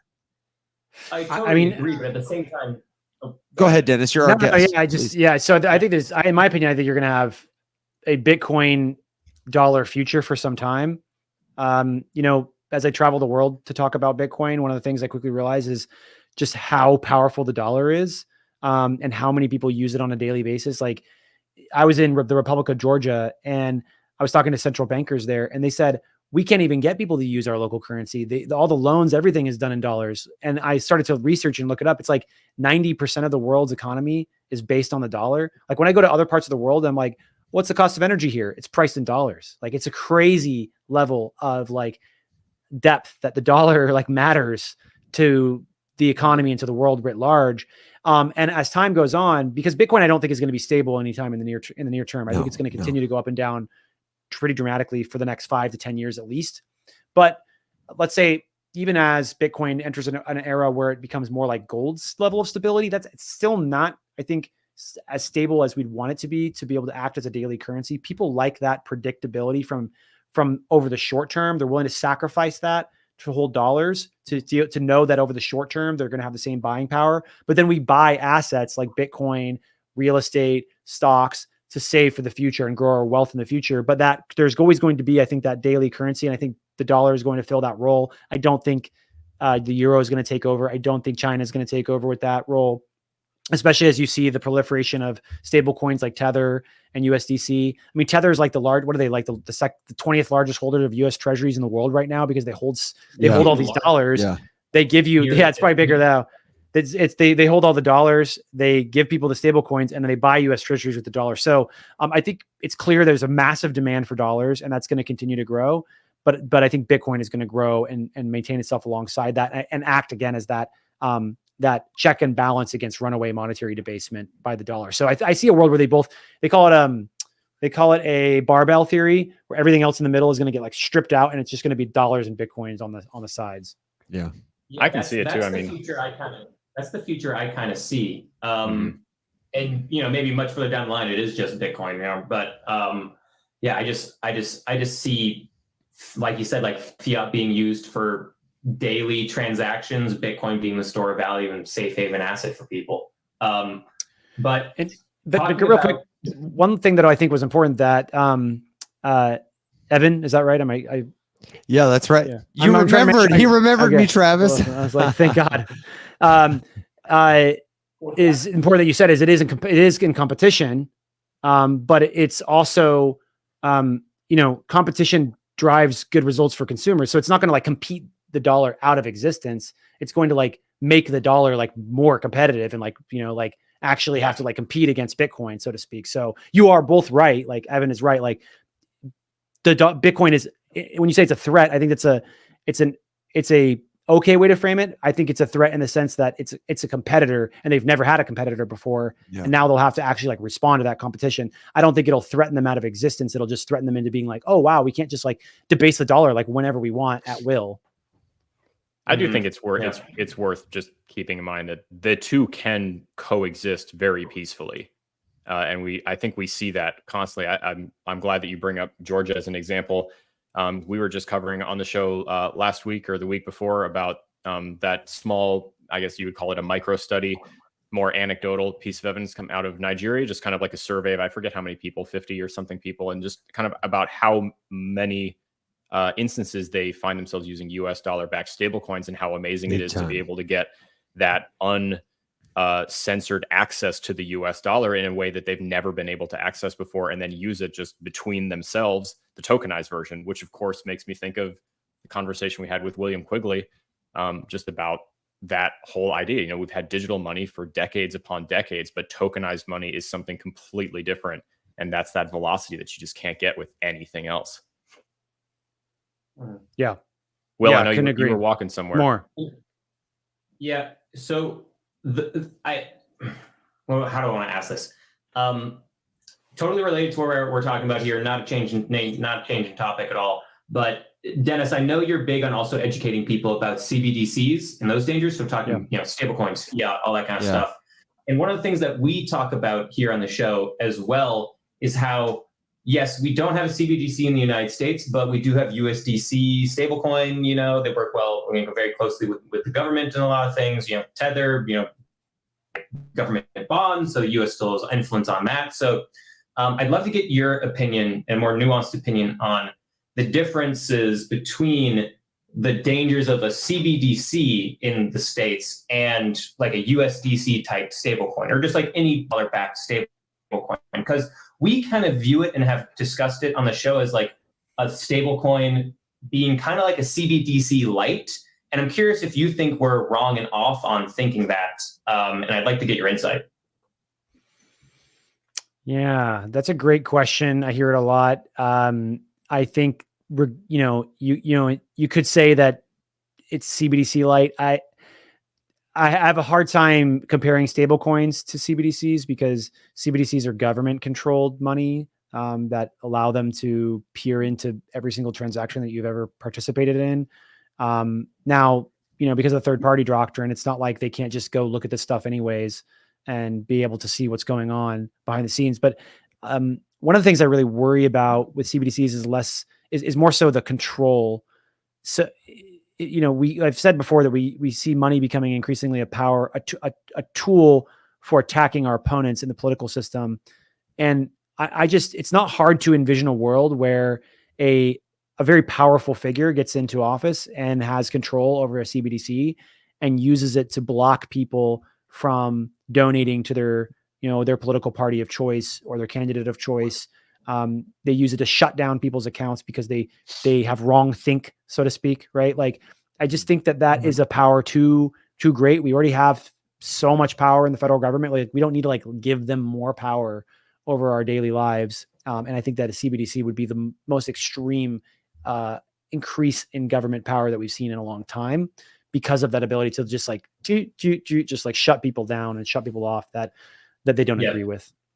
In perhaps in a very quick, in a less extreme way, though. I mean, the government could really do that now with the current, digitized US dollar that exists, maybe not in quite as sweeping a manner, but if a government agent, we see it a lot, right? Like, you get, investigated for something, your bank account gets frozen. It's extremely possible to shut off access to someone's money, or even you could say implement some sort of rules where it's like, hey, you got to spend X% of this by this amount of time, or like it's going to expire, and most of the money is digital anyway. So I guess I kind of think, like, as I push back against, maybe some of the fear of a CBDC and that like hardcore control, it seems like if someone really wanted to, they could have started to do things like that already. Because but I guess to your point though, just with a few more hoops to jump through. Yeah. It wouldn't be quite as easy. The velocity of that attack would not be quite as smooth. One thing to keep in mind, I think, too, is also this idea of like retail CBDCs versus like wholesale CBDCs. Like, I don't care if banks use CBDCs to transact between each other. Like, it doesn't really bother me. I know it's heretical to the anti-CBDC crowd, but I just don't care. Like, if a bank can CBDC another bank, Sure. I care if the individuals are forced to use a CBDC, and then we're all living on this singular payment system that the government controls. Whereas, if you get banned from using PayPal, you can go to Visa, you can go to MasterCard. You can use a number of different payment solutions who may have government oversight, but they aren't literally just one platform that the government controls. Yeah, no, they can't have that. Just doing a quick scroll. I've bookmarked a couple questions. One, Dennis, that I think, just because it's been talked about quite a bit, and I know there was a couple people asking about it. We've seen a lot of, what we would call campaign rhetoric just in recent times, obviously, as people are trying to win elections and whatever. And this is a tale as old as time, right? With that comes a great number of vague platitudes. And for the first time, the crypto community finds themselves as the recipients of some of those platitudes. And, maybe we're not quite sure how to feel about it. But I wonder if we can hone in on one of them specifically, and just kind of talk about the idea of the United States government custodying or maintaining or, adding to a strategic Bitcoin reserve, something that I know there is, maybe not on the floor. Maybe you can talk a little bit about the status of some of that legislation. So I'm not sure exactly where it's at. And I know that, it's been kind of talked about a little bit back and forth. And then, of course, it's now a campaign promise from the Trump side. I know RFK spoke about it when he was actively running, and I know Cynthia Lummis has, I think, a live proposal, or is it more of a proposal and not live legislation being debated or anything? It's proposed legislation, okay. And she's done. Her team has done a great job. I really like the approach. There's a federal approach. There's also a state pathway for states to have their own strategic reserves, which is something that we're also pushing for on an individual basis for the states. Her system would allow for the federal government to have its own wallets, and then they would create segregated wallets for the states, which only the states would have access to. I don't think she's assuming that every state is going to use that option. I think it's just important that they do have that availability. Mm-hmm. And then we are also pushing for strategic Bitcoin reserves for states on our own. I don't know if you just recently saw, but the Florida CFO, Chief Financial Officer, he's essentially the treasurer of Florida, came out and said that he endorsed the strategic reserve and that he wanted to see the state and pensions hold Bitcoin. So we're very much interested in that type of those types of outcomes and helping states do that, helping lawmakers like Jimmy Petronas in Florida to be able to pursue those actions. We were proud to have our work in Arizona cited by the letter that he wrote, because we do believe that it's important for states. We believe that it's important for individuals, companies, pensions, states themselves, and the government. Everybody should have Bitcoin because Bitcoin provides you a lot of benefits that other technologies just simply cannot provide to you. And the states and the federal government, I imagine, would have their own wallets, as you said, and it wouldn't be like buying through a BlackRock and getting shares, right? They'd have like their own hardware wallets they manage themselves, right? In those instances, or is it just dependent on the state, what the state wants to do? I think in the case of Senator Lummis, I believe it was her actually promoting that they have their own wallets and segregated wallets for states. Oh, go ahead, Evan. Yeah. I just wanted to know what custody looked like in the proposition, because that's something I haven't been able to get clear on, is how do you solve the problem of custody when officials are changing positions? Yeah, that is a great question. I think you would probably work with a custody provider who can provide custody solutions that will you still maintain control, but they sort of hand walk you through that process. There's a lot of corporate custody solutions which solve this problem today.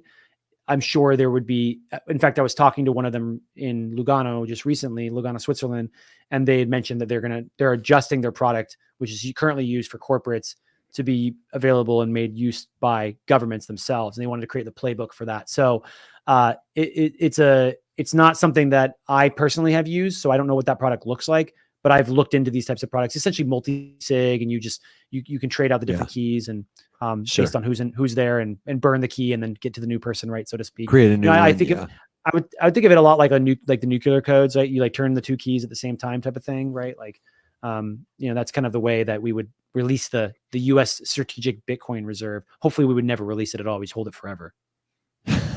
We're dumping. Yeah. Well, that's an interesting piece of the way that, that legislation would have to, entangle with the current holdings, because obviously the government has Bitcoin right now. There's just like a very different way that they have to handle it and what you're supposed to do with it. I was just listening to an interesting, I think, was it a podcast interview? I saw a clip of it here on TikTok, and then I was trying to chase down and find the full thing, and I sort of gave up. But just about, making fun of Germany when they sold a bunch of Bitcoin, right? And it was like horribly timed. And then sort of, talking about like, okay, yes, we can laugh at it, and it's kind of funny for a bit of a meme here, but like, governments have rules they have to follow, and they have things and how they're supposed to go about selling seized assets like this in ways that like will or will not move the market. And I think that's kind of why, the government's Bitcoin, I would assume, Dennis, maybe you have some more, expert insight into this, but just, I know they're not supposed to do something that could influence a market. And obviously there's like no way for the US government to offload tens of thousands of Bitcoin without massively influencing a live market. So that kind of puts them in a weird little position where we like accidentally have this sort of sketchy reserve right now, but like who knows what's going to happen with it. And the unknown is just like not a great way to live. Convert the Bitcoin to a strategic reserve. That's the solution. Because that is one of the proposals, right? Like convert what is actively there. Good old-fashioned US dollars. Yeah. Yeah. Yes. Yeah, that's right. Just get rid of it all. Who needs that Bitcoin? Biden bucks, baby. Yeah. Who needs it? So bullish on fruit bucks for sure. As we sort of, as Evan likes to say, start to prepare to ride dogs and ponies off into various sunsets. Yeah, to ride our dogs and ponies off into the sunset. Dennis, I'm curious if who's got a pony? Wait, who has a pony in this group? You don't, bro. There are not hodling. We just turn all of our cameras to the side, and there's like a mini horse. Okay, no wait. But sorry, no, I had to boo you. Evan, no, this was the perfect opportunity. We never even considered. Evan has actually spoken to and been on a live stream with the one and only Vermin Supreme, who has a policy platform position that every American citizen should have a pony. And that man. Why does that seem familiar? Why does that seem like that's something I've heard? Vermin Supreme is a perennial candidate for president who he has a boot on his head. He looks like a wizard. Oh, that's right. Yeah.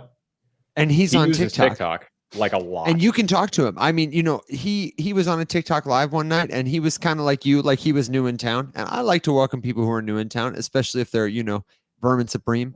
And so I requested to get in his live, and I just, hung out with him for a little while. It was great. And I talk about Vermin That's where I Supreme got my pony.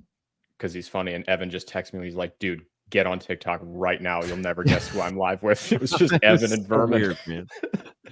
It was so weird. Dennis, I hope you get to have an experience like that. I hope while you're here on TikTok, you get to see Kermit the Frog going live. There's this incredibly gifted human who animates the body of a Kermit the Frog puppet to do some of the most wildly creative things I have ever seen. And it has moved me emotionally.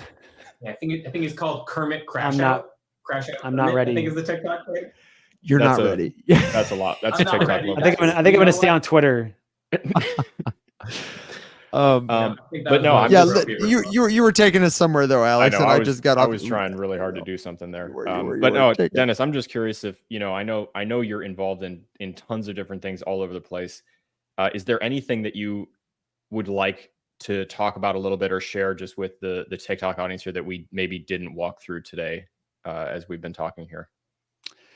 I mean, we walked through a lot.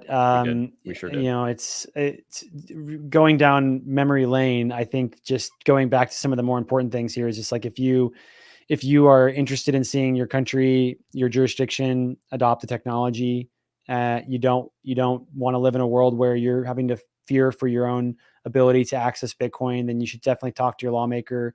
You should make friends with if you have a friend who's like the son of a lawmaker, that's even better, because I can't tell you how many times a daughter or a son or some sort of family member was the one that like set the lawmaker over the edge when it came to Bitcoin. Senator Lummis famously tells the story of how her son-in-law orange pilled her on Bitcoin. So that's not the only time I've heard those types of stories. Countless times I've heard people go, you know what? I really came around to this when my nephew brought me the book about Bitcoin, or my son or my daughter or my stepdaughter or stepson. So there is that pull that people can generate through their family. So go find all the family members, orange pill them, get them to orange pill their lawmakers. They're going to send a much better message than you probably can. Are there any books, you mentioned books, are there any books you like or that have found effective, or resources like, podcast size resources? I try to give somebody something everywhere they might be. I would say there's Layered Money is a great book. If you got Democrats and progressives in your lives, A Progressive's Case for Bitcoin is a really good book. If you got a libertarian, The Bitcoin Standard is a really good book. I mean, that's a good book just to read in general to better understand like money. I would say it's certainly flaunts a lot of the current economic theses out there. So if you got someone that's like a, bleeding heart Keynesian or like someone on the left, might not appeal very much to them, but it's just a good read, I think, regardless of where you are on the political spectrum. Yeah. Okay, cool. And I think there actually is, somebody asked, I think there actually is a Bitcoin for Dummies book. I don't know that I've read it, and I don't know who wrote it or how good it is. You open it. There's a lot of those. There's a lot of those like that. Yeah. Yeah. And what about how people can support the Satoshi Action Fund? The specific initiatives that you guys are working on to make this Bill of Rights available to every citizen in every state. Yeah, you can go to satoshiaction.io. We have a place for people to donate there in Bitcoin or in dollars. And you can also sign up for our newsletter there on our homepage. We try to put out all the good work that we do. But I mean, really, Twitter is the big place where people can follow us and pay attention to the work that we have going on. You can follow me, Dennis_Porter_, or if you just search Dennis Porter on Twitter, I have the good fortune of being the most popular Dennis Porter on that social media platform. And then additionally, for Satoshi Action itself, it's just Satoshi Act Fund on Twitter. And we put out as much of our work as we can there. So if people want to follow us, they can do it there. And if they want to donate, they can go to the website. And of course, we're going to put these links in the Discord server where everything from the show goes to live when the show is off the air. When this goes to YouTube, we'll put a link in the description. It'll be anywhere you find us, you can find it, and you can find all our links at theriseupmorningshow.com. I actually had a question that I wanted to ask you as people send their final questions in. Can you tell us, everybody on camera, what you told us before we went live about your track record and history of Bitcoin versus Michael Saylor? Oh, yes. Oh, yeah, absolutely. Well, I mean, I'm clearly more important in the Bitcoin space because I bought Bitcoin way before Michael Saylor did. So that's just it's an honor. It's a big win. And we are fortunate to have him as someone who is the first big buyer of Bitcoin. I told him in person, I said, there was like a bridge that was built with Bitcoin, and we all were walking out on it, but we're not very heavy, so we don't test it very well. So he was able to bring his heavy fiat bags and test it, and the bridge is still standing. So I think that encouraged a lot of people to come into the Bitcoin space. You called the brother figuratively fat, but you couched it in calling him rich, so it worked. Yeah, that's right. That's right. How well, I will say I can do a couple more questions, but I think Alex will be glad to hear that I got to get back to the family because we're fostering a dog today. So, or this week we've been fostering a dog. Yeah. So you said you work at an animal shelter. So I was like, wow, he's really going to like, our efforts to foster animals recently. And we're just our first time. So don't worry. We're not that good at people, but we'll try to do it some more often. It's been fun so far. Well, hey, let me know if you have any dog related questions, because that's something that I can help you with. So say the word. Yeah. The dog dog whisperer. Okay. Good trade. So I'm curious. I know we as we wind down, I would love to hear just that intro story about kind of how you got into crypto. That is a question we get quite a bit. Famously, I had no idea what I was doing. I wanted to buy some Bitcoin because I had heard of that one, and I was like trying to learn how to invest. And I looked at it, and it was $3,000, and I was like, I don't have $3,000 to buy on this. My wife would kill me. And I didn't know that I could fractionalize it, so I sort of moved on. ETH was 87, and so I bought a pile of those and called that good enough. And that was like my first foray. And then I sort of just forgot about it. A year later, it was like 900, and I, had a moment and then was like, I need to go balls to the wall on this stuff and learn everything I can. What was that like? What was your first time getting into it like, and kind of how did that whole thing come about? Yeah. So I found Bitcoin in 2017 because a friend of mine told me that it was perfectly anonymous internet money. And I was like, that's not possible. Nothing on the internet is anonymous. So I started to study Bitcoin in order to prove him wrong.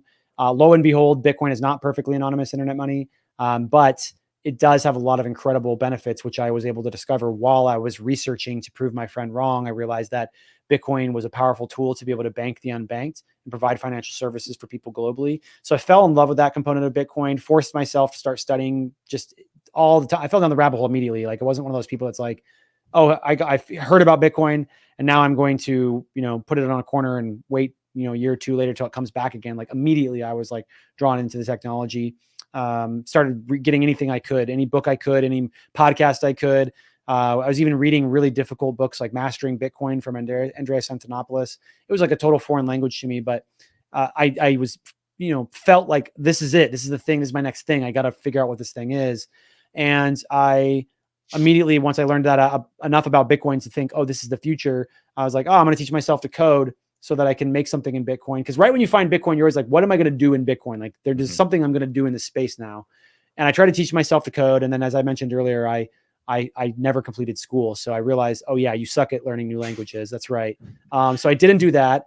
Then I got into mining Bitcoin in 2017, started mining Bitcoin in my basement, got a pretty good operation going to the point where I had to figure out what to do with the heat, the excess heat. I had to figure out what to do with all the excess noise because I lived in a suburb. And I had to figure out what to do to lower my power bill because it was like growing out of control and eating into my profit margin.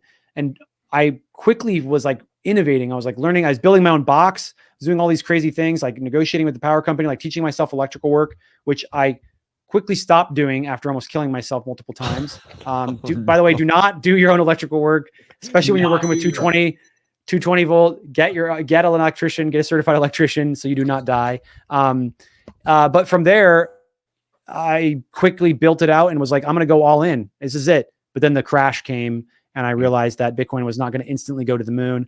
So I put myself on a path of just continuing to learn.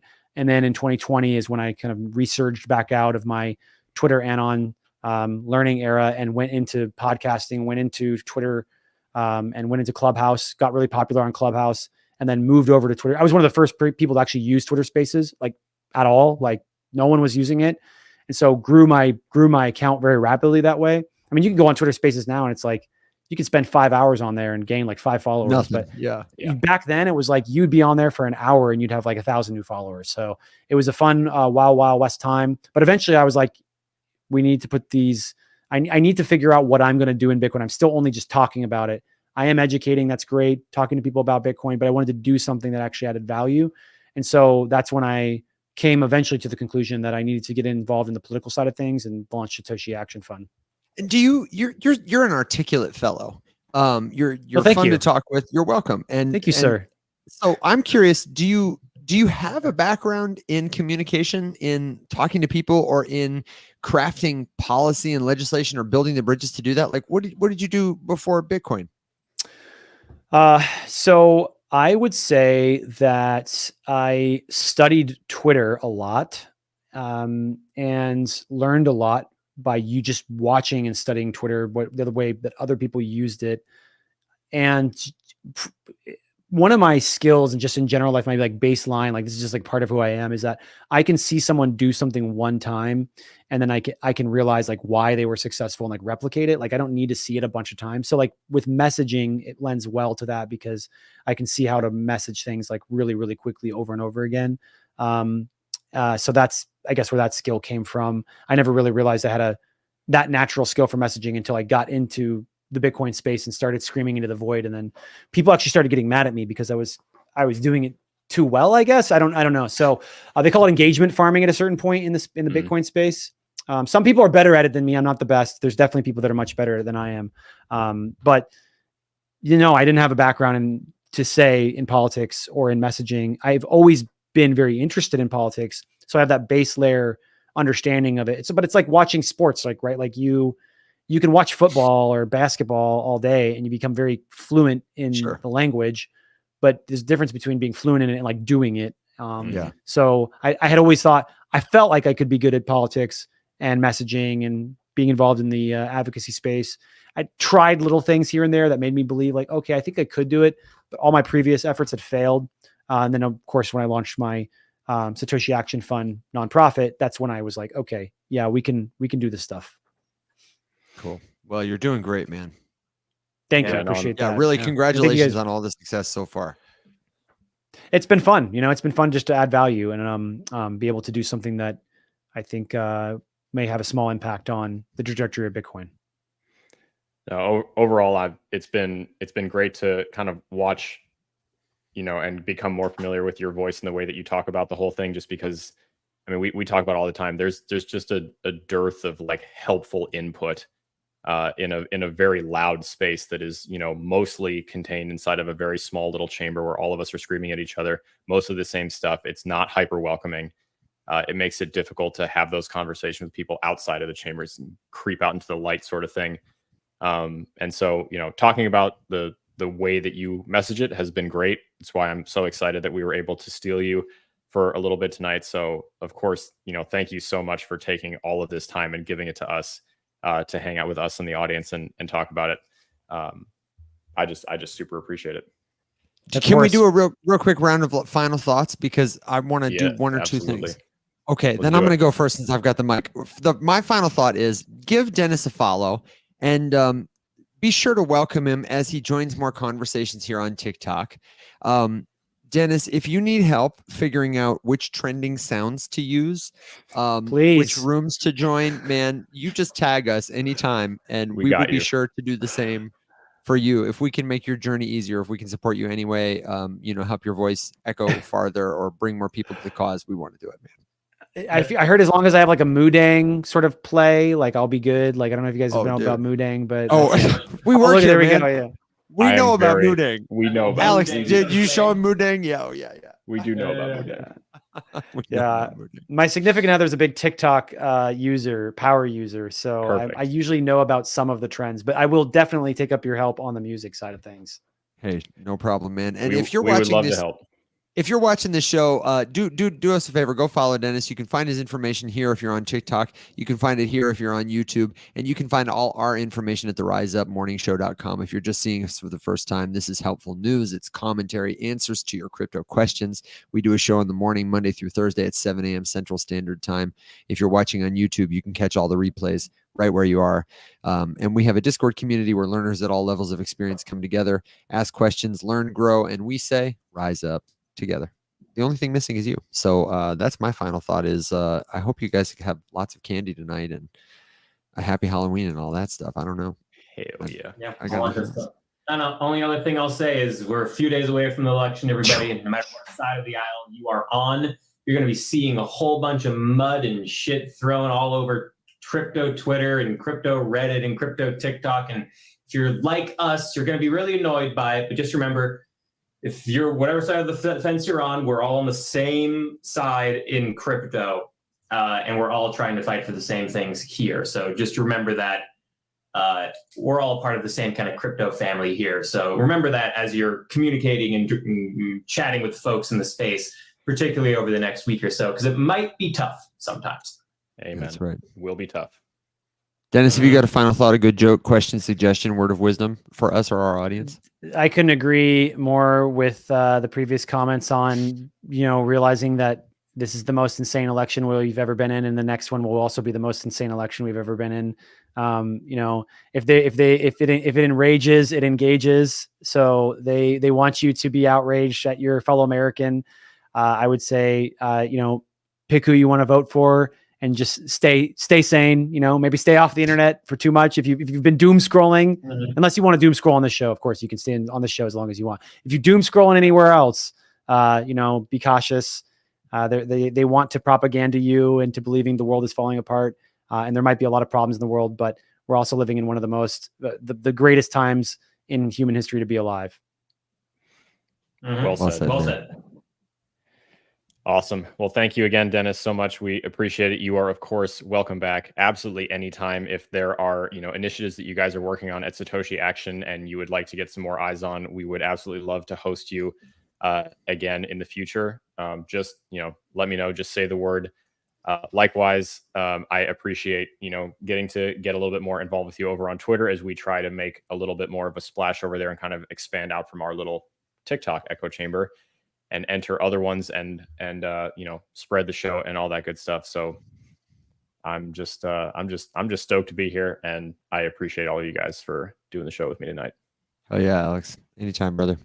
Thank you very much. And we'll see you guys tomorrow. Yeah. Until then, my friends, everybody. See you. Rise up.